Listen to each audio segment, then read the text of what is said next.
안녕하세요. 이강사의 무법지대입니다.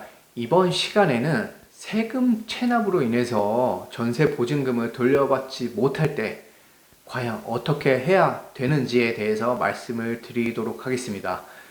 이전 영상에서 전세 보증금 돌려받지 못하는 내용에 대해서는 말씀을 드렸어요.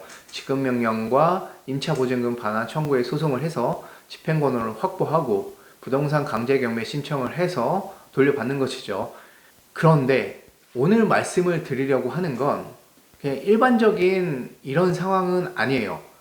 집주인이 세금 체납을 많이 했을 때 공매라는 절차를 통해서 국가에서 세금을 회수하려고 할 땐 임차인에게 배분 요구 통지서 뭐 이런 것들이 날라옵니다. 공매랑 경매랑 절차가 달라요. 공매는 국세징수법에 따라서 한국자산관리공사에 의해서 온비드라는 인터넷 사이트를 통해서 확인이 가능하고 절차가 진행이 됩니다. 경매는 법원 경매예요. 법원에 직접 가셔서 입찰기일에 입찰을 하시는 거예요. 손으로 써서 종이봉투를 넣고 거기 사람들 모아놓고 입찰을 합니다. 경매는 민사집행법에 따라서 절차가 진행이 돼요. 그런데 공매는 방금 말씀드렸다시피 국세징수법에 따라서 절차가 진행됩니다. 그래서 권리분석 같은 중요한 내용 대부분은 동일한데 임차인에게 정말 중요한데 다르게 적용되는 내용이 있어요. 그래서 오늘 그 내용 때문에 말씀을 드리는 거고, 공매에 관한 서류를 받아보시고 놀라시는 분들이 계셔서 말씀을 드리려고 합니다. 세금이 과하게 체납되어 있으면 당연히 좋은 상황이 아니죠. 그리고 전세 사기 유형 중에 많은 경우가 이 바로 능력도 없는 임대인들이 집 100채 정도를 갖고 있어서 뭐 종합부동산 세금, 기타 등등 엄청난 세금을 체납한 상태에서 보증금 돌려주지 않고 이래서 문제가 많이 되잖아요. 그런데 내 집이 이런 상태라고 하면 어떻게 해야 되는 것인지 말씀을 드립니다. 공매가 진행되면 먼저 선순위 대항력이 있는 임차인인 경우에는 그 집에 계속 살아도 되니 뭐 사는 게 문제만 없다고 하면 그나마 다행이에요. 대신에 단점이 이사를 가지 못한다는 거죠. 그 집에 살 수는 있지만 이사를 못 가요. 누군가 낙찰을 받으면 선순위 대항력이 있는 임차인은 그 낙찰자에게 임차보증금을 받아서 가면 되죠. 그런데 이 입찰자는 당연히 계산을 하겠죠. 임차보증금이 1억이고 부동산 시세가 뭐 1억 2천이면 이 사람은 2천만 원 이하로만 살려고 할 거 아니에요. 임차보증금 1억을 줘야 되니까. 그러니 유찰이 많이 될 것이고 뭐 기타 사정들에 따라서 입찰이 안 되는 경우가 많을 수 있어요. 여기에 세금 체납이 아까 과하게 있다고 말씀을 드렸는데 이 세금부터 먼저 가져가 버리니까 그럼 나머지 임차 보증금을 자기가 부담을 해야 되니까 이 계산하는 거에 대해서 입찰자들도 쉽지가 않거든요. 그러니 천상 이 집에 계속 살다가 평생 살아야 하는 것인지 고민이 많이 되실 겁니다. 그럴 때는 부동산 강제 경매 신청을 하세요. 손해를 아예 안 볼 수는 없습니다. 그나마 부동산 강제 경매를 해서 본인이 낙찰을 최저가에 받아서 어느 정도 손해를 감수하고 낙찰을 받고 이사를 가셔야 해요. 왜 공매에서 낙찰을 받으면 안 되냐?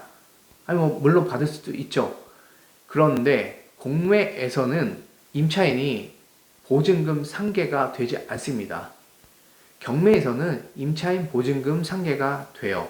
내 보증금이 1억이면 내가 낙찰을 1억 2천에 받았다고 그냥 가정을 할게요. 그러면 난 보증금 1억이 있기 때문에 2천만 원만 납부를 하면 됩니다, 법원에. 그런데 공매에서는 1억 2천에 낙찰을 받았다고 하면 1억 2천을 다 내야 해요. 뭐 순서에 따라서 배당은 받겠지만 이건 그냥 뭐 둘째 치고 내가 1억 2천을 마련을 해야 되는 겁니다. 뭐 대출도 있고 뭐 가능한 방법은 있겠지만 돈을 마련하는 규모가 다르잖아요. 뭐 2억이면 2억 2천을 뭐 줘야 된다고 하면 경매에서는 나머지 뭐 전세 보증금이 2억이고 내가 2억 2천에 낙찰을 받았다라고 치면 2억은 빼고 2천만 원만 그냥 내면 되는데 공매에서는 2억 2천을 줘야 돼요. 금액이 커질수록 부담감이 다르겠죠. 그러니 공매로만 진행이 된다라고 하면 지급명령, 임차보증금 반환 청구 소송은 이미 했거나 뭐 선순위 세입자라고 안 하고 있을 수도 있겠지만 빨리 진행을 하셔서 경매 신청을 하시는 게 낫습니다. 그리고 세금 체납이 과하게 되어 있는 사람들은 아마 송달이 안 될 거예요. 그렇기 때문에 시간 지연될 필요 없이 바로 임차보증금 소송을 하면 됩니다. 지급명령 하면 안 받으면 시간만 더 길어지기 때문에 임차보증금 반환 청구 소송을 해서 집행관을 만들고 부동산 강제 경매 신청을 하시면 돼요. 이미 강제 경매가 진행되고 있을 수도 있습니다. 공매랑 경매랑 절차가 다르다고 했잖아요. 이 두 개는 동시에 진행이 될 수도 있습니다. 둘 중에 먼저 낙찰이 완료되면 나머지 절차는 끝나는 거예요. 그런데 제가 지금 이런 말씀을 드리는 건 공매만 진행되는 경우가 있어요. 그렇기 때문에 공매만 진행된다? 그러면 경매 신청을 하셔서 경매로 낙찰을 어느 정도 손해는 감수하시고 낙찰을 받으시면 됩니다. 그럼 난 죽어도 싫다 라고 하면 선순위 세입자면 그냥 계속 사시면 돼요. 누군가 낙찰을 받으면 그 사람이 내 보증금을 줄 때까지 나는 안 나가면 됩니다. 그러면 되고, 이제 선순위 대항력 임차인이 어떤 사람인지에 대해서 모르실 수도 있어서 제가 간단하게 말씀을 드리자고 하면, 경매를 조금은 아셔야 되는데 경매에서 말소 기준 권리라고 표현을 하는 게 있어요. 이게 법률 용어는 아닌데 그냥 쉽게 말소 기준 권리라고 표현을 합니다. 저당, 근저당, 가압류, 압류, 담보가등기 이 정도가 있는데 등기부 등본을 발급을 하면 갑구, 을구에 이런 권리들이 나와요. 가압류는 갑구에 나올 거고 근저당은 을구에 나올 텐데 이 권리들 중에 날짜가 가장 빠른 걸 의미합니다. 날짜 1번. 복잡한 애들도 있고 그냥 깨끗한 부동산 근저당 살 때 근저당 대출을 받을 테니까 보통 은행이든 어디든 그 근저당인 경우가 가장 흔해요. 대출을 받을 때 은행에서 근저당 설정을 하고 대출을 받죠. 그러면 그 설정되어 있는 날짜 이것보다 내가 먼저 전입신고를 하고 살고 있었냐, 점유라고 표현을 하죠. 인도라고 하기도 하고 전입신고와 점유가 이 근저당 설정 날짜보다 빠르다라고 하면 선순위 대항력 있는 임차인이라고 표현을 하고 그 날짜보다 늦었다라고 하면 후순위 대항력 없는 임차인이라고 표현을 합니다.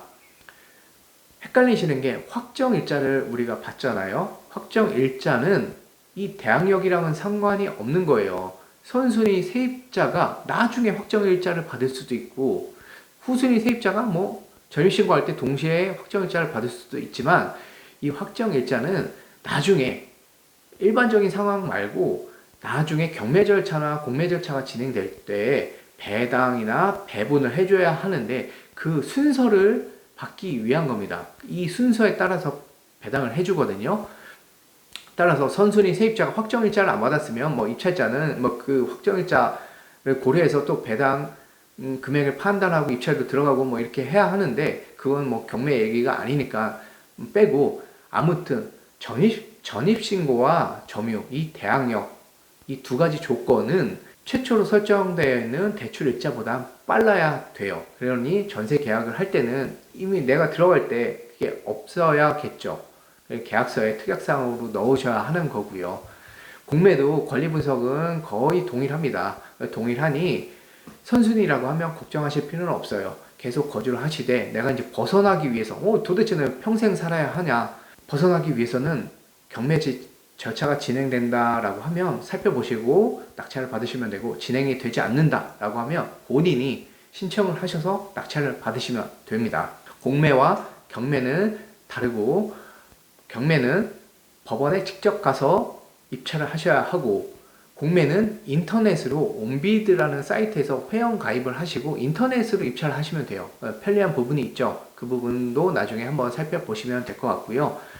오늘은 공매로 진행되는 경우 임차인이 어떻게 하면 탈출할 수 있는지에 대해서 말씀을 드렸고요. 경매도 마찬가지입니다. 일반적인 임대인이 보증금을 주지 않을 때 부동산 강제 경매를 신청하셔서 뭐 낙찰을 받을 것인지 본인이 뭐 배당 얼마나 받을 것인지 따져보시고 진행을 하시면 될 것 같고요. 다음 시간에는 정말 채권 압류에 대해서 말씀을 드리도록 하겠습니다. 채권 압류 설명을 드리려고 했는데 이제 약간 순위가 밀리는 것 같아요. 중요한 얘기를 먼저 드리다 보니. 그런데 이제 다음 시간에는 정말 채권 압류에 대해서 말씀을 드리도록 하고, 오늘은 여기까지 말씀을 드리겠습니다. 다음 시간에 뵙겠습니다.